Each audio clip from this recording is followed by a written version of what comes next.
to the Most High.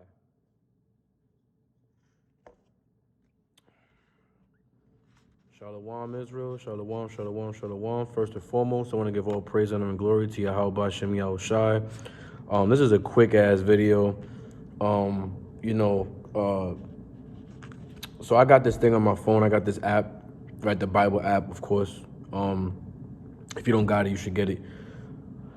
So I got this Bible app, right? And every day it gives me a daily verse. And what do you know?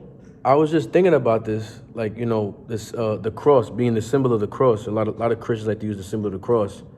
Right? Of course, Yahweh Shai, Lord and Savior, Yahweh Shai died on the cross. But he wasn't the only one that died on the cross too. There was others that died on the cross as well, right? And it was known as Roman persecution. But without further ado, I just want to read this verse real quick, because this is the verse that came up on the app. Like I said, it's it gives you the daily verse, right?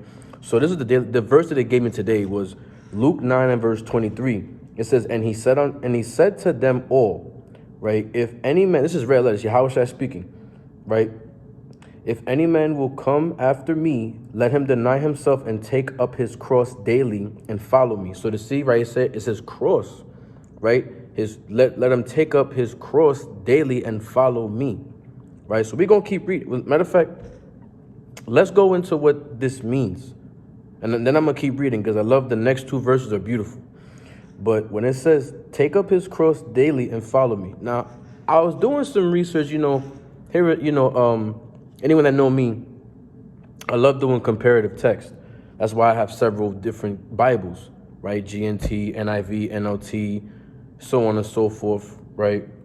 So I was going into the CJB, which is it's called the Complete Jewish Bible, right? And here, when you read Luke 9 and 23 in the CJB, it says, then to everyone Yahweh Shai said, if anyone wants to come after me, let him say no to himself, take up his execution stake. See that? It don't say cross. It says execution stake daily and keep following me. So you have to understand something. What does it mean, right? What does it mean when it says to let him take up his execution stake, right? So let's go with something real quick, right? When you understand that the Romans used the cross as a tool, a weapon, basically, a tool of destruction. It's what they used to persecute, believers, anyone that went against their laws, all of that, right? That's really what this is the thing that Christians don't understand. They take this so literal. They say, oh, see, it says take up the cross. So you even have I've run into Israelites that wear crosses, and I'm like, what the hell are you wearing a goddamn cross for? So you have to ask yourself this question. Since Yahweh Shai died on the cross, think about it today. Imagine if somebody tied a rope around his neck and hung him on a tree. Are you going to wear a noose on your neck? Are you going to wear a gun if he got shot? Right? Are you going to wear needles if he got stabbed? If he was injected to death? Are you going to wear a knife, a kitchen knife, if he got stabbed to death? Like, you have to ask yourself these questions. What do these things even mean? Because these are all symbolic. They're all symbolism, right? So the Romans used this as a tool of destruction for persecution, right? They persecuted Yahweh Shai, and not just Yahweh Shai, they persecuted many others as well, especially those that were Israelites, right? So we're going to go to the Strong's Concordance. We're going to look up this word cross, right? So I'm going to Strong's, going to go right here, Strong's Concordance. Let's go to the word cross, Strong's G4716. And the word is staros, right? A cross. Look at this. The definition. It's a cross, right? It says a well-known instrument of the most cruel and so I can't even say this word. Ignominious punishment borrowed by the Greeks and the Romans from the Phoenicians. So it goes all the way back. And you know, there's multiple there's whatchamacallit, Salakia. I'm trying to think real quick. Just lost my train of thought. There's actually multiple ways that they use the cross, because the cross is just made from what? Wood, right? And you have many ways that they've persecuted us, right? They've had the one stick, they've had the X, they've had it where it was literally an X like this, and you was like crucified in the middle, right? They had many ways that they persecuted, but this, of course, they had, you know, that T symbol, right? So, and it says from the Greeks and the Romans, from the Phoenicians. So we got all the way back to the Phoenicians, right? And it says, two, it were affixed among the Romans down to the time of Constantine the Great, the guiltiness criminals, particularly the basest slaves, robbers, and of course we were under the Romans. The Israelites at this time, they were under the Roman captivity, so they were slaves under the Romans. So Yahushua was also a slave under the Romans.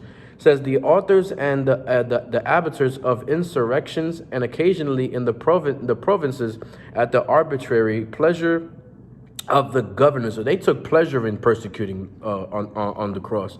Upright and peaceable men also. Upright and peaceable men. Who was upright and peaceable? Yahushua. And even Roman citizens themselves, because even, you know, the white man don't give a damn about his own people as well, right? So, right, it says, look, the crucifixion which Christ underwent, an upright stake, a pointed one, used as such in fences or palisades. So this is an execution stake, right? So this is symbolic. It's like when you read it in the CJB, it says, let him take his execution stake daily and keep following me. What does it mean to take up your execution stake daily? It means every day you're going to go through trials and tribulations, because the Most High told you you're going to go through trials and tribulations. You don't have to wear a goddamn cross, because the cross is symbolic. That's a Roman symbol. You see it on the Romans, on their uniforms. You see a cross on it, right? And then you also have on certain flags, like on certain 8 of my flags, I believe there's one. What's that one flag? I don't know if it was Switzerland. One of the flags that is a white flag with a red cross, and you see that. You see it always, right? It's a cross. Who's the cross? Who's the symbol for the cross? It's the Romans, right? Now let's go to Deuteronomy 28 and verse 64. This is one of the curses of Deuteronomy that was put upon the children of Israel, right? And it says, and Yahweh shall scatter thee among all people, right? We're scattered all over the world, right? From one end of the earth, even unto the other, and there thou shalt serve other gods. So we're going to serve other gods. And who's on this cross? Everybody always wears this cross. Who's on this cross? It's not Yahushua. It's who the world ignorantly calls Jesus, right? This is Jesus Christ, a so-called white man, right? Named Cesare Borgia, right? And dare I say it, a faggot, right? And it says, which neither thou nor thy fathers have known, even wood and stone. So you got people that follow this damn pagan thing. It has nothing to do with the Messiah. The Messiah never said, hey, wear a cross on your neck and, you know, and worship me. Even Yahushua never said worship him. He said worship the Father, Yahweh, worship God, and only him thou shalt worship, right? Let's go to prove that. Exodus 34 verse 14. For thou shalt worship no other God, and Christ is a God. Yet for Yahweh, whose name is jealous, is a jealous God, right? Only him thou shalt worship, right? When you go to the 10 Commandments, look at Exodus 20 and verse 3. Thou shalt have no other gods before me. No other gods but Yahweh shall you be worshiping, right? We don't worship Christ, we worship Yahweh in the name of Christ, by Hashem Yahweh Shai. Verse 4, thou shalt not make unto thee any graven image. And when you look at a graven image, it's something that you carve out of wood and stone. The cross is a carving of wood. When you look at Jesus Christ, it's a carving, right? And it says, or any likeness of anything that is in heaven above, or that is in the likeness, or that is in the earth beneath, or that is in the water under the earth. Thou shalt not bow thyself down to them, nor serve them, for I, Yahweh, am a jealous God. See that? Visiting the iniquity of the fathers upon the children of the 3rd and 4th generation of them that hate me. So you hate the Most High when you worship this cross. And it doesn't make any sense. Why are you bowing down to a cross? Why? It don't make no sense, right? So it don't make any sense. Also, Like when you go to, let's go to Deuteronomy 31 and verse 18. It says, and I will surely hide my face in that day for all the evils which they shall have wrought, in that they are turned unto other gods. So the Most High God said He's going to turn His face from you because guess what? You're following after other gods. That Cesare Borgia, he ain't going to help you. Right? What profit of the graven image? The graven image don't do nothing. It ain't going to do nothing for you. Matter of fact, let's go to, I got a few precepts written like upon my mind right now. This is the book of Judges, chapter 10 and verse 14. Watch this. It says, I'm going to start at verse 13. It says, yet ye have forsaken me. You have forsaken the Most High. How? It says, you have forsaken me and served other gods. Wherefore I would deliver you no more. And the Most High not going to help you no more because you're serving other gods now. Verse 14, go and cry unto the gods which you have chosen. Let them deliver you in the time of your tribulation. Tell that Jesus peace to help you in the days of your tribulation. When the time of you going through a whole bunch of conflict. When the Most High is, He's trying to wake your ass up. Instead, you want to look at a graven image and say, oh, Jesus, Jesus, sweet old Jesus, help me, Jesus. Jesus, there's no power in the name of Jesus. There's power in the name of Yahushua, but ain't no power in the name of Jesus, man. That what profit the graven image? Let's get Habakkuk. Right? Let's get Habakkuk chapter, what is it, chapter 9? Or chapter 2? I said chapter 9. Salakia. Habakkuk chapter 2 and what is it, verse 18. What profit if the graven image? What profit the graven image? What the hell is the Jesus piece going to do for you? The cross ain't doing nothing for you. Right? It says, what profit of the graven image that the maker thereof hath graven it, the molten image, and a teacher of lies. And that's facts, because the Christian church uses that, they use that pagan symbol, that cross, and it's the teacher of lies. What is the Christian church? A teacher of lies. Right? And it says that the maker of his work trusted therein to make dumb idols. That's what you guys follow, dumb idols, and you trust in that dumb idol. It says, woe unto him, and woe means what? Destruction, death, right? Woe unto him that saith to the wood, awake to the dumb stone, arise, it shall teach. That's what you guys take the piece and you go, and you guys kiss it and you bow down to it and all of that nonsense, man, right? And it says, behold, it is laid over with gold and silver, and there is no breath at it in the midst of it, right? And you look at that when you read Wisdom of Solomon. Sometimes you see people that actually they dress it up. Even the Christian church and the Catholic church too. I've seen crosses where they actually put a robe over it. They put jewelry over it, gold, silver. And I'm like, yo, y'all really don't understand that the Bible is talking about you. This Bible, right? The Bible goes against all these religions. The Bible goes against these pagan idols, these pagan traditions, man. So let's go to Psalms chapter 115, right? Psalms chapter 115 and verse 4. It says their idols, right?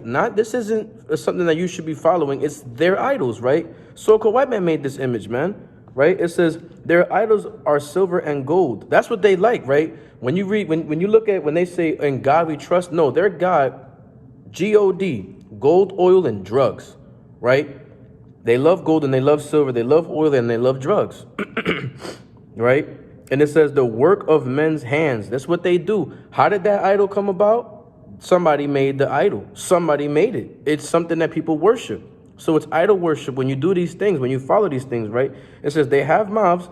It has a mouth on it. There's an image on that cross. Some of them don't have images, but some of them do have images. It says they have mouths, but they speak not. Eyes have they, but they see not. They have ears, but they hear not. Noses have they, but they smell not. They have hands, but they handle not. Feet they have, but they walk not. Neither speak they through their throat. They that make them are like unto them. So is everyone that trusteth in them. You trust in these idols, you're stupid. You're retarded. That's what the Most High God is saying to you. You are a fool, right? It's so ridiculous that people really following after these idols, man. That's why the Most High God said, go after your gods. Call out to them, right? Why don't you go cry out to them? Have them help you in the day of affliction. Right? Let's get Wisdom of Solomon. I had this open up in the GNT. Wisdom of Solomon in the GNT, chapter 13, verse 10. But the most miserable people, the way it starts off is crazy. Look, and it's called the foolish idolatry. Foolish idolatry. Right? The most miserable people of all are those who rest their hopes in lifeless things. That thing is a lifeless thing, man. And it says, who worship things that have been made by human hands. I could stop right there and then end the lesson, but let's just keep going, right? Edification's sake. I know I said I was gonna make a quick video, but hey, I'm just in the spirit right now. It says images of animals are artistically made from gold and silver, or some useless stone carved by someone years ago, right? And we know that Yahweh Shai. Well, matter of fact, yes, that so-called white man on that cross, that's a damn dog. That's an animal. Right, because all so-called white people are nothing but damn dogs anyway. Let's continue. Can I hear it? Can I in my head I hear it. That's right in the background. Right, it says carefully strip off the Salakia. A skilled woodworker may saw down some suitable tree. And that's where they get the tree, the cross from, wood from trees. Right, carefully strip off the bark. And then with skillful craftsmanship, because you must be skillful to make that, right? It says, make from it an object that will serve some useful purpose. And it serves its purpose for people to worship it. The rest of it was a Roman symbol, and it was a purpose for what? The most cruel instrument of ignominious punishment, borrowed by the Greeks and Romans from the Phoenicians. Right? Let's keep reading. It says, he will take the leftover pieces and use them as firewood to cook a meal that he can sit down to and enjoy. If I was you, take that cross, like I said, like Deuteronomy 7:25 says, burn that image, take that thing, and go cook some food on that. You know, you don't need to worship that thing, man. It's nothing but wood anyway. What is it gonna do? It's gonna jump out and attack you? It ain't gonna do nothing to you, right? It's nothing but damn wood, right? Verse 13, but among that scrap wood, he may take one piece that isn't good for anything. Maybe it's cooked and full of knots, and carefully carve it in his leisure time, using spare moments to shape it into the crude image of a person. And that's what they did. They made it into Cesare Borgia, right? Or maybe of some worthless animal. And it's all worthless. And either way, Cesare Borgia is a worthless animal anyway. He paints it all over with red, covering up with flaw in the work. Then he prepares a suitable place in the wall for it and fastens it in place with iron nails. He is careful to keep it from falling because he knows it is only an idol and needs help. It cannot help itself, right? That's why Yahweh Shai, that's why the Most High God said, I'm going to read it, but I'm going to get a precept in Jeremiah 10:8. But watch this, right? That's why the Most High God said, go cry out to their gods. See if they're going to help you. Them damn idols. They nothing but stupid, right? Right? It says, for he is not ashamed to pray to this lifeless thing. And then people are like, Christians are not ashamed to pray to this goddamn image, right? It says, he's not ashamed to pray to this image, to this lifeless thing about his marriage, his children, and his possessions. It is weak, but he prays for it for health. It is dead. And I got my people in my family, they do this. My mother's side, the Simeonites, they do this. My father's side, the Ephraimites, they do this, right? Judah does this. I see Judah all the time, man, praising the damn idol, right? Let's just keep going, man. It says it is weak, but he prays for it for health. It is dead, but he prays for it for life. It has no experience, but he prays for it for help. It cannot walk, but he prays to it for a successful journey. Its hands have no power, but he asks it to help him in business, in making money, and in his work. I remember when I seen this hurricane, right? I think Hurricane Katrina, and people were literally walking with their idols. Like it just said, they can't help themselves. If the idol is something you worship and it's a God that you worship, why is it not helping you? Why are you helping the idol? Let's get Jeremiah 10 and verse 8 in the NLT. It says, people who worship idols are stupid and foolish. The things they worship are made of wood. You're stupid if you follow these things, man. Oh my God, all praise to the Most High Yahweh Bashem Yahweh Shai, man. All praises, man. You guys are foolish for following after these dumb idols, man. So, again, why would you want to be worshiping something that has nothing to do with the Messiah? Yeah, the Messiah died on the cross. Yeah, he died for our sins. I understand that. But to have something that someone got killed on, and you wear it as it's symbolic, as in it gives me peace, it helps me. No, man, it's a molten image, right? It's a graven image, and you're not supposed to be wearing it. Let's go to Deuteronomy 7 and verse 25. Let's show you what the Lord said to do with the cross, right? Something that's not even. Because remember, when you read Deuteronomy 28, it says, neither thou nor thy fathers have known, wood and stone, right? This is Deuteronomy 7 and verse 25. The graven images of their gods shall ye burn with fire. So take that cross off your neck, rip it off, right? Burn that motherfucker with fire. Because that has nothing to do with the Most High. It's against the Most High. It's against Yahweh Shai. How the hell if you like it if you died? Let's say you died on the cross, and then somebody wears a cross. Oh, it's a symbolism of my friend's death, or my brother's death, or my father's death, or my sister, whatever. Whomsoever that was near and dear to me, I wear their persecution, their weapon of persecution, as a symbol to remember them. So you want to remember them by the way that they died? You see how stupid Christianity is? You worship a cross, but you don't worship the Father. You worship the creation, you don't worship the Creator. So, look, and then it says, thou shalt not desire the silver or the gold that is on them to take it unto thee, lest thou shalt be a snare therein, meaning it's a trap. If you wear this cross, you're literally trapped. That's why you don't understand precepts. You don't understand prophecy. You don't understand the Bible, right? It says, for it is an abomination unto Yahweh thy God. Right? And look, neither thou shalt bring an abomination unto thy house. So you can't even have a cross in your house. This is an abomination. It says, lest thou be a cursed thing like it. That's why you're so cursed in your home. Your home is supposed to be a place where you're safe and secure, but you can't have no security because you're wearing a goddamn cross, or you have crosses in your house. You're wearing symbolism that the Most High God said don't do it, and you do it anyway. So you're bringing abominations into your house. Therefore, you're making your house is a curse, and you're a curse too, right? And the Most High is cursing you. It says, but thou shalt utterly detest it, and thou shalt utterly abhor it, meaning hate the damn thing, for it is a cursed thing. It's a cursed thing to be having a cross in the first place. Let's go back to Luke 9. Back to Luke 9, Luke the 9th chapter. Let's read it again. It says, Luke 9, verse 23, and Yahweh said unto them all, if any man will come after me, let him deny himself and take up his cross daily and follow me. His execution stake, right? Meaning you're going to be persecuted daily. But remember, even till death I am with you. I will never leave thee nor forsake thee. I will always be with thee. Remember, it says, if you love me, you keep the commandments. That's the commandment, not to wear no crosses, right? Verse 24, for whosoever will save his life shall lose it. So people that wear these crosses saying, it's to save my life. You're going to lose your life. You know what? Did you not read the next line?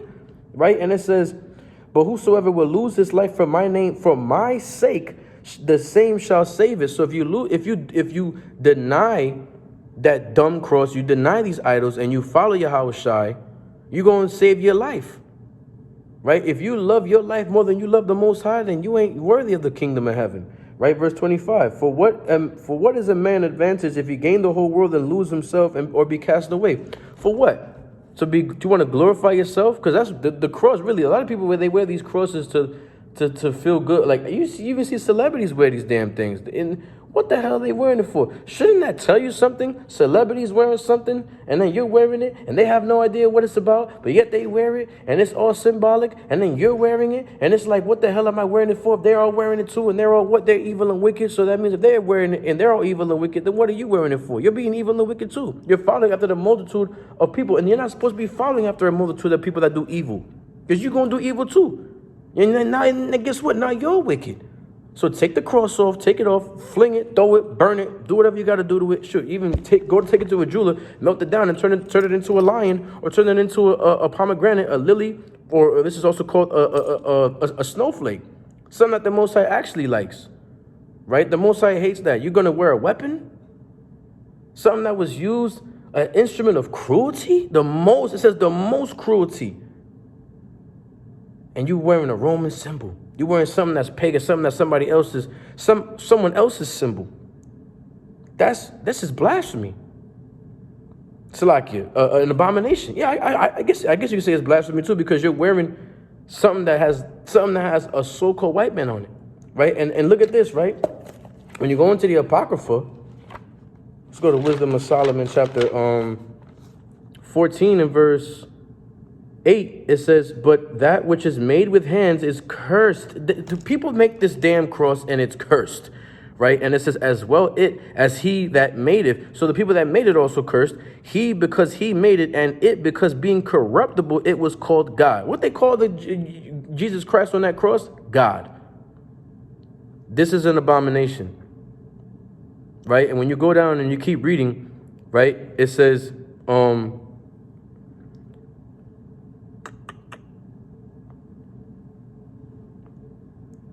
look at this, verse 16. This whole chapter is beautiful. Started from verse 8 all the way to like 21. It's just talking about, Cesare Borgia and all of that. But it says, verse 16, "Thus in process of time, an ungodly custom grown strong was kept as a law, and graven images were worshipped by the commandments of kings." They told you to worship it. The Catholic Church, they told you to do it. The Christian Church told you to do it. Your pastor told you to do it. Your mommy and daddy was taught by their pastors. And you know what I'm saying? It's a cursed thing, man. This is under the generational curse. That's how you know we the Israelites. Because we the main ones that wear these symbols. And guess what? We the main ones that was getting crucified. We the main ones that was dying. So Yahushua is basically telling you to deny yourself and the side of men, meaning stop trying to please men. Stop trying to please people. Stop trying to be a man pleaser, a woman pleaser, and please the Father Yahweh. And follow Yahushua, not to literally wear a cross. Take the cross off, Israel. It's stupid. It's idol worship, and you need to throw it away and burn that shit. All right, it's the same thing with the damn Christmas trees. It's all the same shit. All these pagan idols, man. And you got another idol on your neck. So take that shit off and burn it, toss it, do whatever you got to do to it. Just don't ever wear it again. Throw it out your house, man. Just like when the angels told Lot, go and don't look back. Same thing. Go, throw it, and don't look back. Toss it behind you and don't go back to it. Remember Lot's wife? Don't go back to it. All right? And trust me, I'm saying from experience, because I used to have crosses all the time. Thought it was about Jesus, about Yahushua. But it's wrong. The hell you wearing a cross for, man? He died on the cross. Not for you to wear the cross. But I digress, man.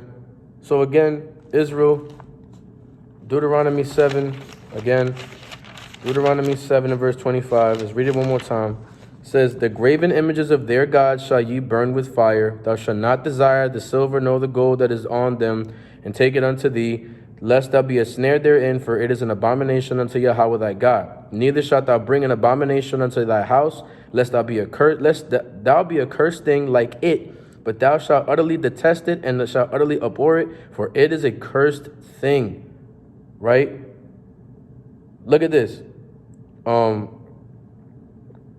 Look, the next verse, chapter 8, verse 1 says, "All the commandments which I commanded this day shall ye observe to do, that ye may live."